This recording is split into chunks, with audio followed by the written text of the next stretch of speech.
Welcome to the Miami Heat Zone podcast. We are pushing to 6,000 subscribers. Make sure that you guys hit that subscribe button. And today we have J.A. Cavalier. J.A., just real quick, let the people know where can they find you and pretty much what's your YouTube channel. Most of the people know where they can find me.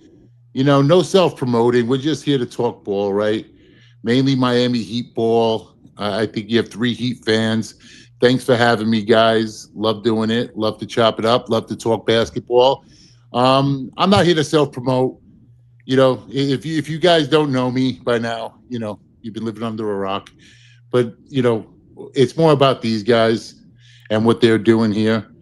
And so, like I said, we're just here to talk basketball. All right, guys. Now, also make sure that you guys go to Amir's channel, Team to Beat Miami Heat, and make sure that you guys hit that subscribe button. So, J.A., you are a Miami Heat fan. You are a season ticket holder. What do you think about the Jimmy Butler run? What do you think about the Jimmy Butler trade? Was Pat Riley wrong? Was Jimmy Butler wrong? Like, how do you think the whole situation went down? Nobody's ever right when you're airing out dirty laundry, right? When you break up with an ex or you leave an ex or there's a relationship that goes bad, there's always two sides of it, right? And probably both are guilty and both have made mistakes along the way. My issue with Jimmy Butler was the exit interview, the driving down the stock. Like he drove down his stock as low as he possibly could on his way out the door. I don't think anybody here in Miami and, what was really upset about a 30-plus-year-old guy wanting to go to a contender. We clearly aren't that right now, right? We're building more with young studs. We draft well, and that's fine. Listen, you know what? It's okay. And I think Pat Riley has always shown to be one of those guys that will oblige you. You want out, we'll be more than happy, but we just want as much value as we can get in return. It just felt like he was driving down that stock. And, if you guys ever saw my social media on my Instagram, my TikTok, and some YouTube reels we did, I was talking quite a lot of trash about Jimmy on his way out the door. But it wasn't Jimmy. It wasn't the player Jimmy. He did a lot for us, right? He did a lot for the Miami Heat. He brought us to two finals. He was the driving force between those. He was pretty much had everything to do in the growth of Tyler Hero. Also, you know what? Bam as well. I don't think Bam is Bam without Jimmy Butler. So, you know what? Look, as a Heat fan, while I was here, loved him. He was your guy, right? He was everything that the Heat embodied. But, it was more so the issue for me, the way he left and tried to isolate everybody here in Miami and then trying to talk good. Oh, I still love Miami. No, you don't. No, you don't. Don't sit there and tell us that you love us, and then pull all this shit behind doors and just every opportunity you get. I mean, how do you go into a press conference and tell people I no longer enjoy playing basketball? Not here. Like, that's crazy. Like, that's about as crazy as a thing as I've heard from an athlete, and we've heard some pretty crazy stuff from athletes, right? So I don't think it gets much different than that. I just miss the days where, old school players, late 90s, early 2000s, they just went out there and they balled every day. And, I don't agree with Kevin Garnett that much, but there's something that Kevin Garnett said on his podcast that really, truly resonated with me. You want out the door? No problem. Drop 50. Give people a preview of what they're getting. Go out there and just go full beast mode. And you'll get out a lot quicker. Show them that they can't live without you. And in return, we get as much value as we can back. Now, I will say this. I love the value we got. I love Wiggins. I thought he's more than what we were going to get, especially with the way he was driving down the price. Kyle Anderson in spots, good on the defensive end of the court, not going to contribute or overly contribute on the offensive end, but a lockdown defender. And Davion Mitchell into the starting role, starting lineup. I love it. I love the rotation that they put in last night. It seemed like Sproles, after the road trip, came home, a little bit of rest, and really had something cooking last night. I'd like to see where it goes from there. So how do you feel about Tyler Hero's role? Like, he's now thrusted as our number one offensive player, but some people are saying Heat Twitter is very toxic. Some people are saying he's our best overall player, which I'm not okay saying that. Bam is still our best overall player as a two-way player and most important player, obviously. Bam was still our most important player, in my opinion, when Jimmy was here. Jimmy was our best player, our superstar, our alpha, but Bam was still the most important player. But what are your thoughts on Tyler, his ascension, if you will? And what are your thoughts about building around him as our number one for now and Bam Adebayo? I don't like it. I don't like it. And I don't think Bam's going to be the centerpiece for much longer. I think our center is going to be our centerpiece moving forward.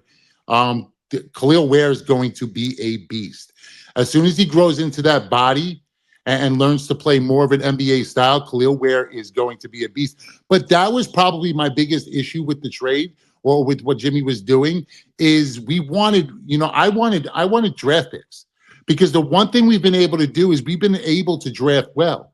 So you know what? You give me mid or even late first round draft stock, nobody's going to find more value than Pat Riley in that spot. And he's shown it over the last couple of years when you look at Jaime and you look at Ware and even Jovic.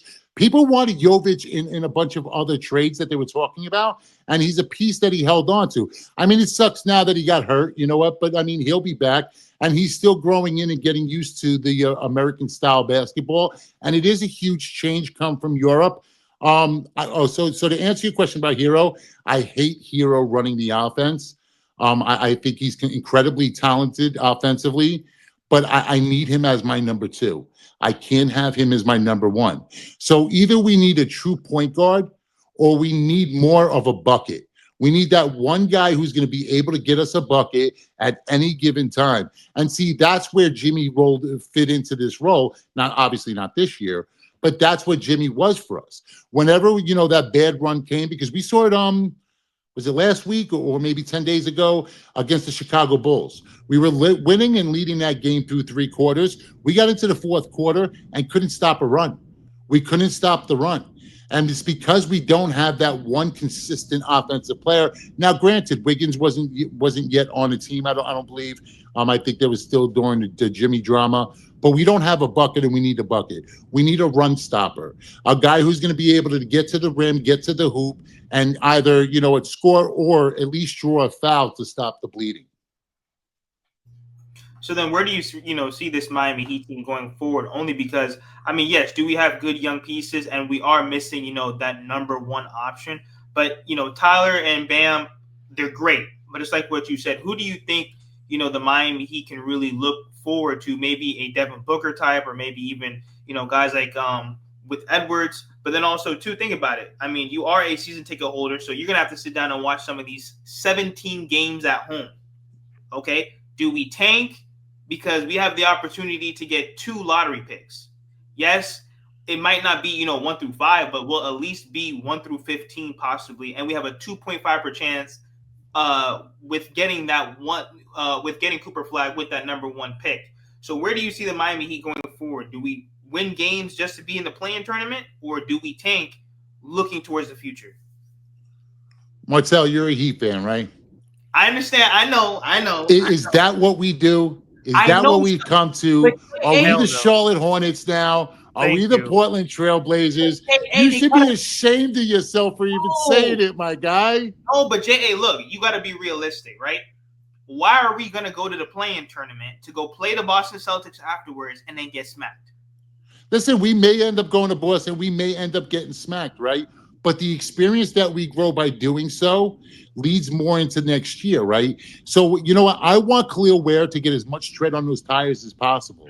I want Jaquez to get as much on it. I want Wiggins to play with this group as much as possible. To see what Wiggins is to see what Wiggins fits in. Listen, we may have our bucket, not knowing we actually have our bucket. Don't forget, Wiggins was a number 1 overall pick. So the guy's incredibly talented. He's also incredibly well liked by anybody, everywhere he's ever played. Nobody's ever had anything bad to say about Wiggins. All they've ever done is maybe questioned his heart. And you know what? Leaves a little bit to be desired. There isn't as much of that flame as you'd like to see from a guy that size, that skilled. But you know what? If he could be that guy, absolutely. The issue is going to be for us. I'd like to see Mitchell implanted more into the point guard role and see him handle the rock a little bit more. and then let Hero work off of screens and pick and rolls. But listen, as far as the tanking goes, I can't do it. You know what? That's not what Heat culture is, right? Like, that's not what we've grown to love. I'd rather the team that goes out there and scraps every minute of the game, you know what, dives into the chairs for loose balls, and lose the game and lose close games, but at least fight, right? I agree. It's what Pat Riley says. Playoffs tell. Let's see if Jaime is built for the most important games. The most important season is the postseason. It's not the regular season. The regular season's important. You have to obviously play hard. You obviously have to be a top 3 seed in the NBA in the last 50 years, or else you're not going to win a championship. I always preach this too, because that was another issue with Jimmy Butler, load managing, like in games, not only missing the 20 games, but there was certain this year, of course, but last season there were games where he shot under 10 field goals, wasn't really playmaking, usage was down, and that killed us because we were the 7th and 8th seed, and no 8th seed has ever won, no 7th seed has ever won, only one 6th seed has ever won. They had Hakeem Olajuwon, who's one of the greatest basketball players, one of the most underrated guys in that year. They were back-to-back championships, so that was like a fluke that they were even that like a 6th seed. They should have been a better seed, but the West was tough. But anyway, I agree with you in terms of not tanking. We can't tank enough where it's going to matter anyway. Like, we're not going to get to where the Nets are. We're not going to tank enough. Like, we have enough talent unless we blatantly lie and say Tyler or Bam is out for the season. We have enough talent to be mediocre, which sucks. It's like a horrible position that we're in, but it's a better position than being the Sacramento Kings, who didn't make the playoffs for 16 seasons. I'm from California. One of my best friends, he was 23, and they didn't make it to the playoffs until he was almost 39 years old. Like, I don't want to be that team that, just doesn't play well enough to compete. And the Heat can compete. You never know, right? We're not going to win a championship, but I want Jaime and Jovic to get that confidence. Remember Jovic last season against the Celtics? He started coming into his own a little bit after getting so many DNPs, right? That's where we got the real first look of Jovic, because I can't really even tell you what his game was prior to that series. That's where he truly got his first real run, was against the Celtics, because we had so many injuries. And that's where we all started to see what it was we were holding on to, right? Like, we started to see glimpses of it, because that's a unicorn. That's a Porzingis. That's a guy that size, that's a dead red spot up shooter, but also has an inside game. So if we can get him on the boards and we can get him locked in and sold into playing defense, you put him out there and think about the size that we have and the talent and the athleticism. When you think of when you think of Bam, when you think of Jovic, and then you think of Jaime, listen, we may have enough on this roster right now. Now, I'm not saying that we do, but we're not thin. We're pretty deep. We go 7-8 into the bench. And, we're not even talking about guys like Duncan Robinson, who could do something like he did last night and drop damn near 30 on a team, as long as you're getting to the rim everywhere else. So we may be in prime position, but I don't want Hero handling the ball when it matters most. That's my fear, because what I've seen from Tyler Hero is, all right, you see a run happening from the other side. Like the early in the game yesterday, the Heat were up by 11, right? And then all of a sudden we start playing a little bit sloppy. But what ends up happening is that gets to around 3 or 4. They come down, the Hawks hit a 3, and then immediately Tyler Hero comes down the ball and just chucks one up. And that happens way too often, trying to play catch up. And that's what I don't want to see. And that's my fear, or my biggest fear, with Tyler Hero.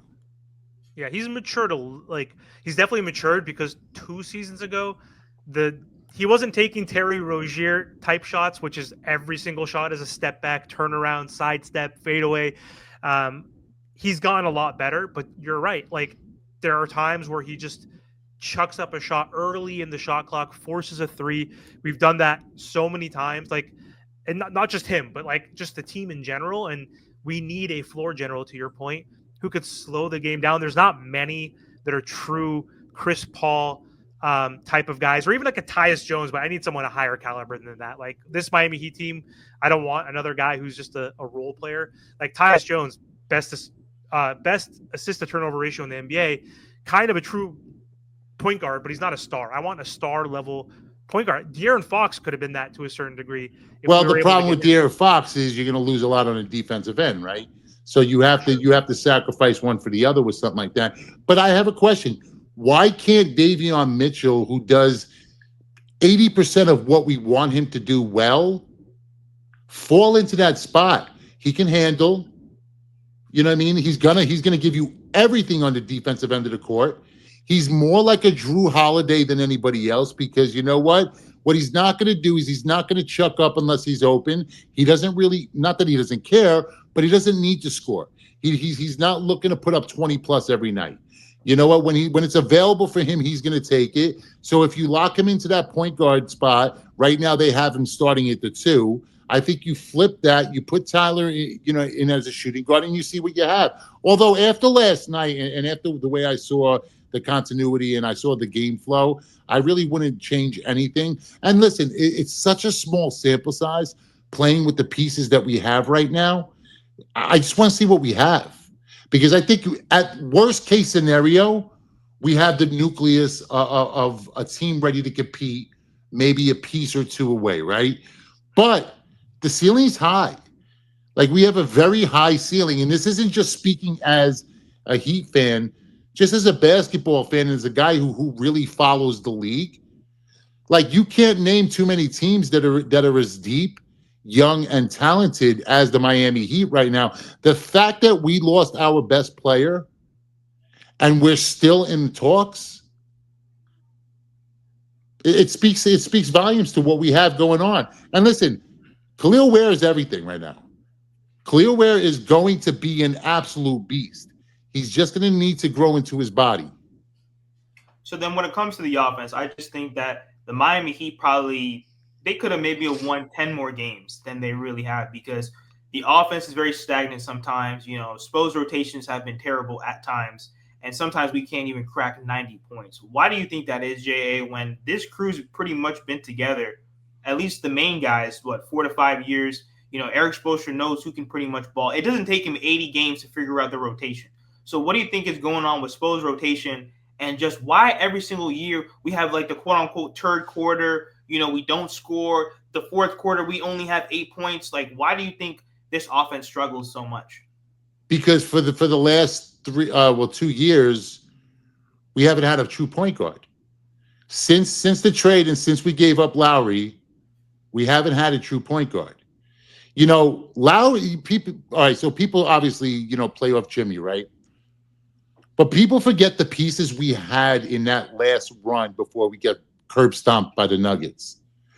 The pieces around Jimmy, Lowry, Gabe Vincent, Strus, dead red shooters, guys who can light it up from outside, and a true point guard in Kyle Lowry who controlled the flow of the offense enough. And then when it was time later in the game for Jimmy to take over, he kind of passed it up earlier, and let Jimmy play a little ISO ball, right? Which was the best situation of all for that squad, because then you're kicking it out to wide open Strus, a wide open Gabe Vincent, Khalid Martin in certain spots. So it's right now we haven't had that.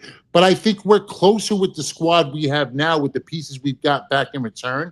And we got guys who want to be here, more importantly. Got you. So when you look at the Dolphins, just to transition a little bit, do you believe in Tua? No. So then what needs to change? Because I just think that whole organization from top to bottom needs to be torn down. I just think that when you're the Miami Dolphins, and it's like what Amir said earlier, you're a franchise that hasn't won anything in decades. I just think that, things need to change. The coach, I think that the coach got to go too. But what are some of the improvements or what needs to change with the Dolphins? With the Dolphins? Yep. Well, then it's going to start at the quarterback position, right? And you probably have to blow it up and build back up. Like, that's probably going to be the issue with Miami, with the Dolphins, is if at some point you have to realize Tua is not that guy. And then there's the bigger concern of Tua injuries. Tyreek Hill, you know what? Every year that Tyreek enters the field, he's going to be a little bit slower. You have the pieces around, but the one thing that never got started this year was Moser and that running game. Like they just couldn't get it. They couldn't get it started. It's hard to beat anybody in the NFL when you're just so one-dimensional. Go ahead, Amir. I guess I'll stay on the football topic. So I mentioned I'm a Niners fan, live in San Francisco. So I see a lot of similarities between Coach Spo and Kyle Shanahan, even though Kyle Shanahan hasn't won a championship, but the Niners and the Miami Heat have gone to the Super Bowl and championship 2 times in the last 4 years, the same year, and they both lost, which has been heartbreaking to me specifically. And they're torturous. They are the type of team that has all the talent in the world, the best coaching, and they have these big leads and they blow it, right? The Niners did that in the Super Bowl to Mahomes twice, being up by 10 in the fourth quarter twice. And they haven't won a championship or Super Bowl since I was 9. And I thought last season we were going to win finally, but we blew it. But anyway, Spo has been getting a lot of slack. Well, very much like the Miami Heat, you guys didn't have a point guard.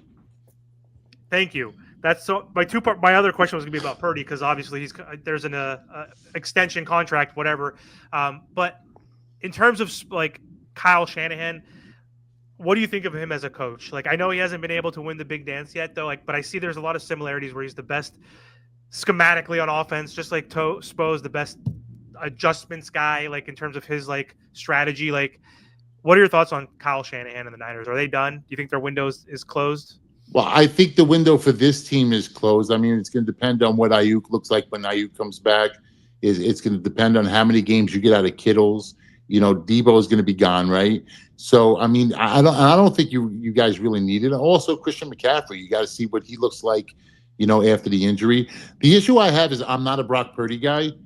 I think he's extremely overrated. He probably played with one of the best NFL rosters I've ever seen, both offensively and defensively, with also a great coaching staff that got him there in the first place. So now that he's going to be losing little pieces in that, could he do more with less? Because that's what it's going to take. He's going to need to be able to do more, and I don't think he's capable of doing more. Like you saw it in the Super Bowl. Listen, you had the Chiefs exactly where you wanted the Chiefs. Like that's a dream scenario if you have that dude, if you have that quarterback, if you have your Joe Burrow, if you have your Matt Stafford, if you have your fucking big game Jalen Hurts. You know what? But Purdy's not that guy. Matter of fact, Purdy's probably what cost you the Super Bowl, because if you look at it from everywhere else, defensively, offensively, you're better at every position. You were better at every position on the field except that one.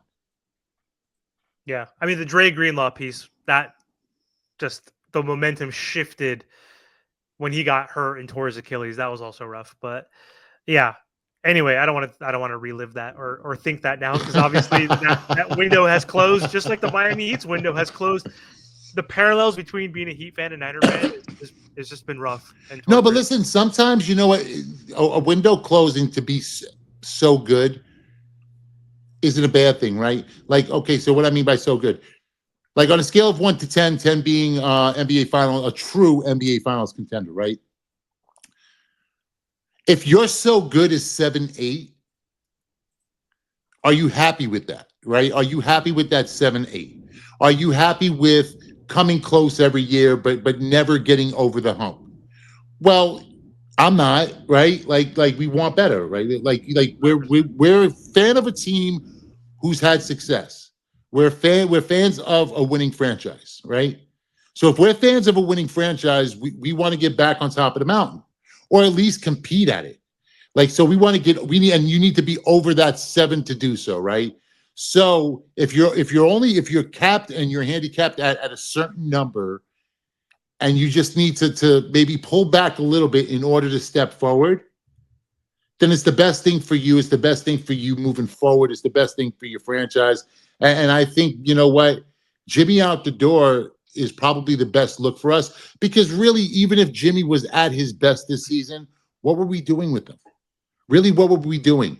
I mean, we're a playoff team with a little bit better seeding, but still not beating the Boston Celtics. We're still not beating the Cleveland Cavaliers. We're not going to beat the Thunder. God, you know, if by miracle Celtics get hurt and 3 of their starters go out and we get past them, you know what I'm saying? We're not going to beat the Thunder. You know, we're not going to beat this Golden State Warrior team now that Jimmy's there, right? Nuggets. Like, so, I mean, or the Nuggets. Even they're Or on the fire right Nuggets. now, The too. Nuggets are still there. The Nuggets are still a squad. Like, so we're not there. So if we're not there, then why not burn down and rebuild? It's a soft rebuild too, technically, right? We're not like Exactly. we're not the Rockets where you lose James Harden, you lose Westbrook, you lose Chris Paul, you're terrible for 4 seasons. You get what Jalen Green was the number 2 pick, 3 pick, and then you get Sengun, and like it took them 3, 4, 5 seasons to build from the ground up. Same with like the Thunder. They expedited that by getting Shea in that trade for Paul George. They got lucky. He was averaging 10 points a game as a rookie, right? Like then the next year, 18, and now he's a superstar MVP. Like they couldn't have predicted that. But those teams, even the Grizzlies, like when they lost Gasol and all those dudes, it took them some time to get Jaw, to get Triple J, to get Bane. But like we already have Tyler and Bam who are all stars, right? So like and Wiggins now is a one-time all-star, former champion. Like we need a KD.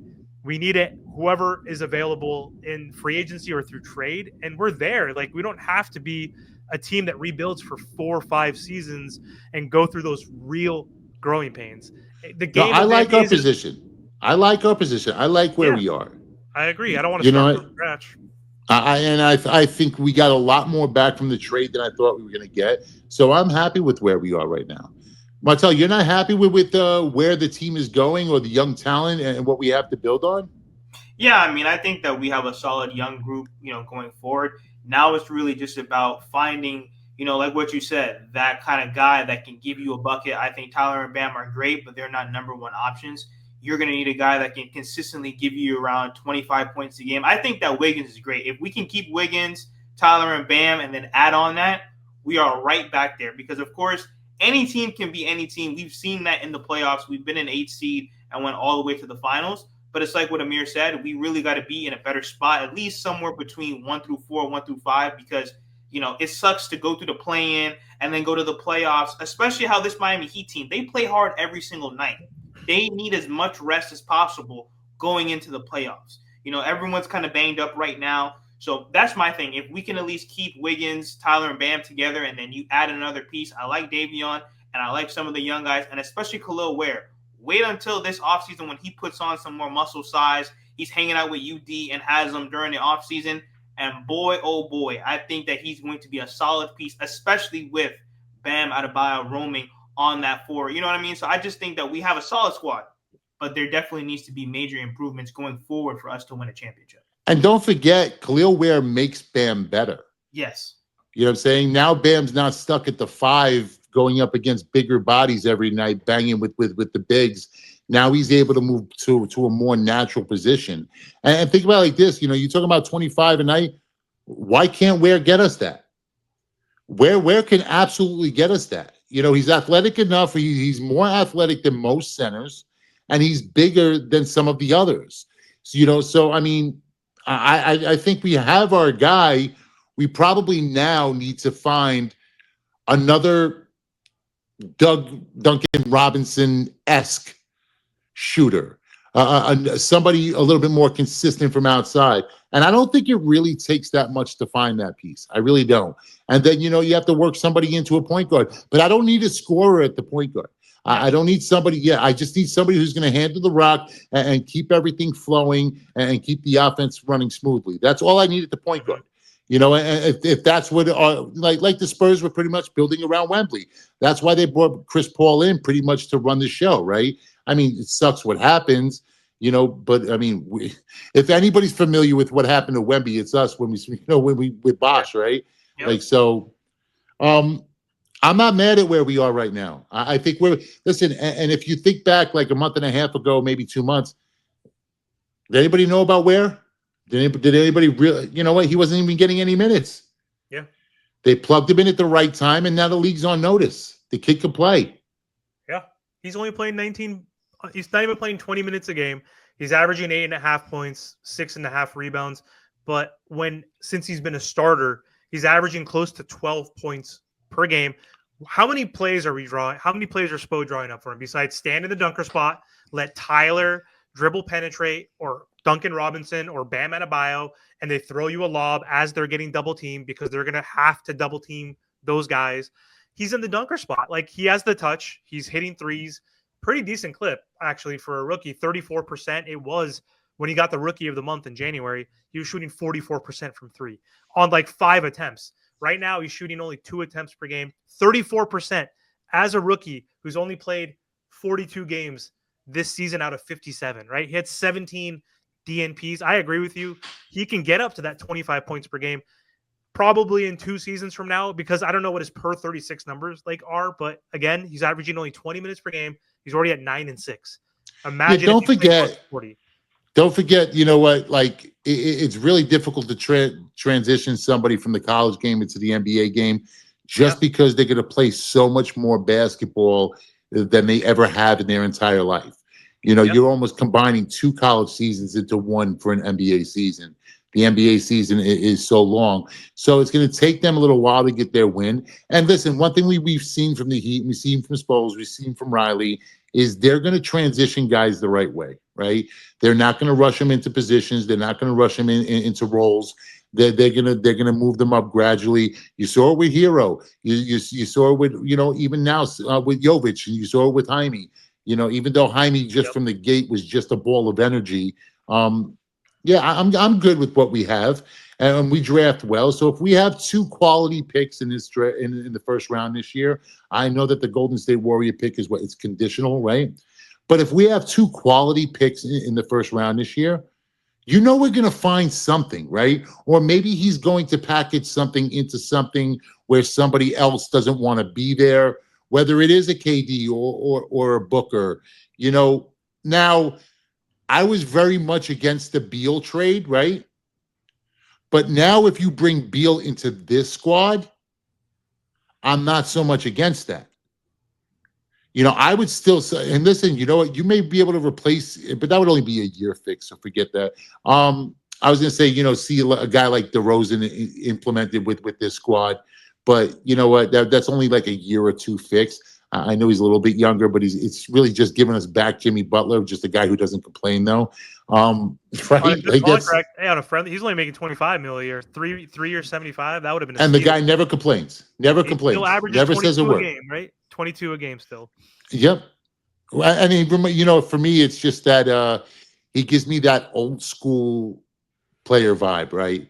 You know, he's gonna get to the lane, he's gonna shoot the mid range. When he's open for 3, he'll chuck it. But other than that, he's gonna play on both ends of the court, and he's gonna go absolutely nuke in the 4th quarter. You know, so that's just why I mean, I'm a big DeRozan guy. But listen, we can find the pieces we need. I trust Spoles, I trust Riley. I think they will. So I like where we are right now. And if somebody's out there that we could pull, you know, that bucket, that star, we have the ammunition now in the offseason to do so. You have 2 ones to do so. So if you have an unhappy fringe star somewhere, we have the pieces, you know. Thank you again, JA, for coming on the show. But please don't be humble. Tell the people about your content and your YouTube channel. What is the YouTube channel? You could, I mean, it's just J.A. Cavalier at J.A. Cavalier. Tell them, you know, like what you do, like with the picks and everything like that, you know, that you guys got going on. So I have NBA, NFL, MLB player performance. We're on every day. We do a live show at 3:45, giving out free picks. We go through every single NBA game every day, free picks. We have I'm joined by Graham Sheesby, the Shark, and Luke Shuey, Prop Master. We give picks for every single game. So if you guys want to join us, it's live every day at 3:45. You can also catch us on all our socials. On Instagram is where I'm most active. That's at J_A_Cavalier. Also, the Free Pick Telegram channel for those who are into sports betting. But if you're going to do so, please do so responsibly. That's it. And for those of you who know, you know, drop a comment. Make sure you guys smash the like button for these guys. They do a great job. Obviously, anything he you know related, I'm completely biased, so all good there. And Martel, a special thanks to you for what you do in the community. Just want to give a shout out to that. I don't know how deep you go into that but if that's about it, then I'll just say that and we can keep it there. No, man, I appreciate it. You know, make sure that you guys go to JA's channel. Make sure that you guys hit that subscribe button. Also, too, make sure that you guys go to Amir's channel, Team to Beat Miami Heat. He's pushing the 3,000 subscribers. And thank you guys for all the support.